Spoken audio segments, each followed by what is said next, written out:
کہ حضرت عمر اور عثمان سے رفع یدین کرنا ثابت ہے؟ جی حضرت عمر کا بیٹا تو رفع یدین کا طریقہ سکھا رہا ہے بخاری مسلم میں، تو اور وہ بیٹا ہے کہ جو خود صحابی ہے، عبداللہ ابن عمر.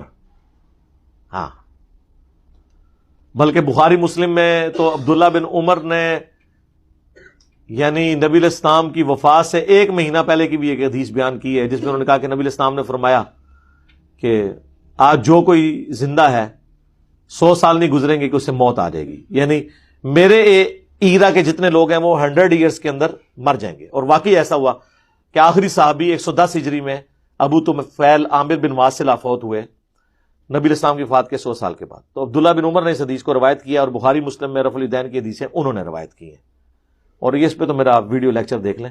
اور سب سے بڑھ کر حضرت علی رفع الیدین کرتے تھے، ترمذی اور ابن ماجہ میں حدیث موجود ہے، اور یہ طریقہ انہوں نے آگے سکھایا ہے. اسی لیے امام بخاری نے جز رفع الیدین جو کتاب ہے رفع الیدین کے حق میں 130 احادیث اور آثار لی ہیں. پہلی حدیث ہی مولا علی سے لی ہے کہ نبی علیہ السلام رکوع میں جاتے وقت اور رکوع سے اٹھتے وقت رفع الیدین کرتے تھے تاکہ 100 سوال ختم ہو جائیں.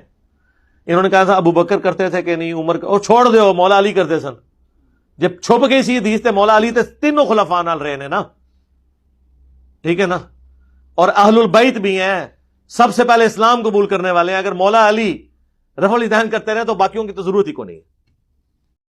معزز سامعین، آپ نے مرزا محمد علی انجینئر کا کلپ سنا جس میں مرزا سے یہ سوال کیا گیا کہ کیا حضرت عمر اور حضرت عثمان رضی اللہ تعالی عنہما رفع یدین کرتے تھے یا نہیں. تو سامعین، جواب تو انتہائی سادہ تھا کہ مرزا یہ کہتا کہ حضرت عمر ابن خطاب رضی اللہ تعالی عنہ سے صحیح سند کے ساتھ مصنف ابن ابی شیبہ میں ثابت ہے کہ وہ نماز کے شروع میں رفع یدین کرتے تھے، پھر پوری نماز میں رفع یدین نہیں کرتے تھے. لیکن سامعین، آپ نے دیکھا کہ یہ شخص حضرت عمر کے نام سے اس طرح بھاگا ہے جیسے شیطان حضرت عمر کے نام سے بھاگتا ہے، اور پھر حضرت عثمان کے متعلق یہ کہتا کہ ان سے رفع یدین کرنے یا نہ کرنے کے متعلق کچھ بھی منقول نہیں ہے.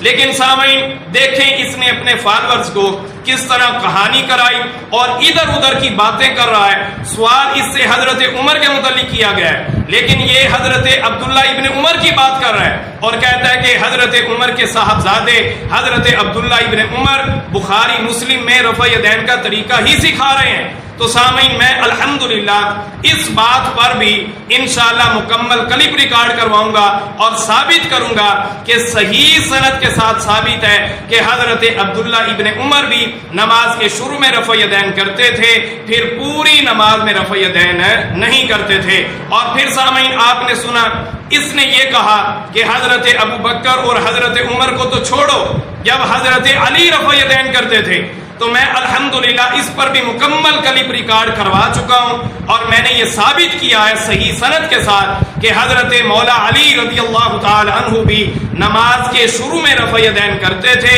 پھر پوری نماز میں رفع یدین نہیں کرتے تھے. اور پھر جس حدیث کا مرزا نے حوالہ دیا ابن ماجہ اور ترمذی وغیرہ کا، میں نے اکابر محدثین کے حوالہ جات سے ثابت کیا تھا کہ یہ حدیث ان کے نزدیک سخت ضعیف ہے. لنک آپ کے سامنے آ رہا ہے، میرے سامعین وہاں سے سماعت کر سکتے ہیں. اب مرزا بھاگا ہے حضرت عمر کے نام سے.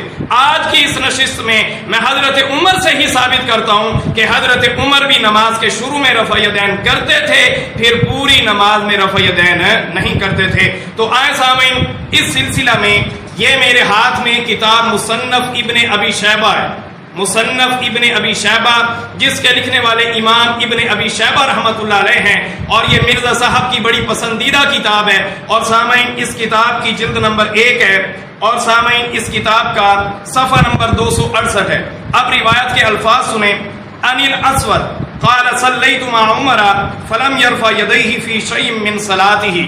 فرماتے ہیں حضرت اسود کہ میں نے حضرت عمر ابن خطاب کے ساتھ نماز پڑھی تو انہوں نے نماز میں کسی بھی جگہ رفع یدین نہیں کیا.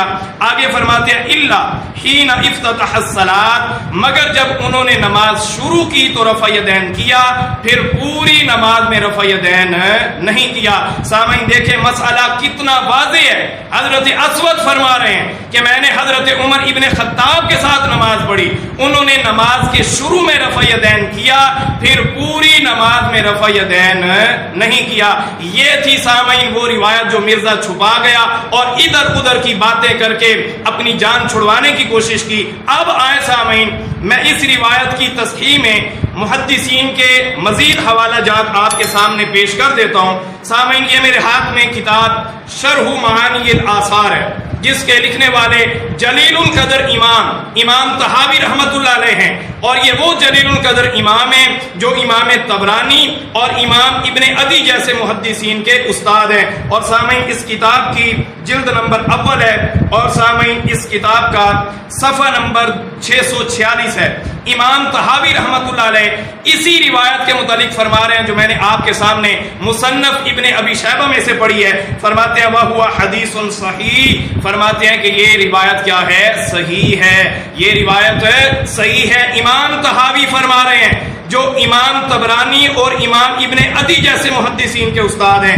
اس سے آگے آئے سامعین، یہ میرے ہاتھ میں کتاب نصب الرایا ہے جس کے لکھنے والے جلیل القدر امام محدث کبیر امام زیلعی رحمت اللہ علیہ ہیں، اور سامعین اس کتاب کی بھی جلد نمبر 1 ہے. اور سامعین امام زیلعی رحمت اللہ علیہ اسی روایت کے متعلق کیا فرماتے ہیں؟ فرماتے ہیں والحدیث صحیح، فرماتے ہیں کہ یہ روایت کیا ہے؟ صحیح ہے. کیا فرما رہے ہیں؟ یہ روایت صحیح ہے. سامعین اس کتاب کی جلد نمبر 1 ہے اور اس کا صفحہ نمبر 480 پر امام زیلعی فرما رہے ہیں کہ یہ روایت کیا ہے؟ صحیح ہے.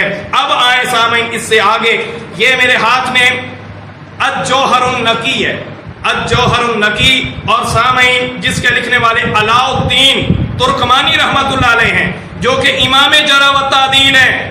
غور سے سنیے گا، امام جرح و تعدیل علاء الدین ترکمانی رحمت اللہ علیہ. اور سامعین اس کی جلد نمبر 2 ہے. علاء الدین ترکمانی رحمت اللہ علیہ کیا فرماتے ہیں؟ اور اس کتاب کا صفحہ نمبر 75 ہے. فرماتے ہیں صحیح علی شرط مسلم، فرماتے ہیں کہ یہ روایت امام مسلم رحمت اللہ علیہ کی شرائط کے مطابق صحیح ہے. آگے آئے سامعین، چلتے ہیں ذرا.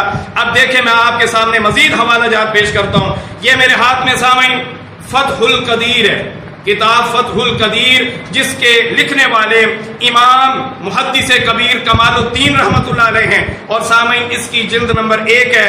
محدث کمال الدین فرماتے ہیں اسی روایت کے متعلق جو میں نے آپ کے سامنے مصنف ابن ابی شیبہ میں سے پڑھی ہے. فرماتے ہیں بسند صحیح، کہتے ہیں کہ یہ حدیث کیا ہے؟ یہ روایت صحیح ہے. اس کی سند کیا ہے؟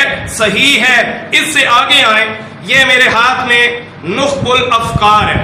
نخب الافکار لکھنے والے امام جرح و تعدیل ہیں، امام جرح و تعدیل امام بدر الدین عینی رحمت اللہ علیہ. اور یہ وہی امام بدر الدین عینی ہے مرزا صاحب جن کے حوالہ جات تم نے اپنے ریسرچ پیپروں میں نقل کی ہیں. اب آئے ذرا امام بدر الدین عینی رحمت اللہ علیہ کیا فرماتے ہیں. سامعین اس کی جلد نمبر 2 ہے اور اس کا صفحہ نمبر 621 ہے. فرماتے ہیں وَهُوَ حدیث صحیح، فرماتے ہیں کہ یہ روایت کیا ہے؟ صحیح ہے کہ حضرت عمر ابن خطاب نماز کے شروع میں رفع یدین کرتے تھے، پھر پوری نماز میں رفع یدین نہیں کرتے تھے. امام بدر الدین عینی بھی فرما رہے ہیں کہ یہ روایت صحیح ہے. اس سے آگے آئیں، یہ میرے ہاتھ میں الدرایا ہے. الدرایا جس کے لکھنے والے شیخ الاسلام امام ابن حجر عسقلانی رحمت اللہ علیہ ہیں. اور سامعین اس کا صفحہ نمبر 112 ہے. وہ کیا فرماتے ہیں اسی روایت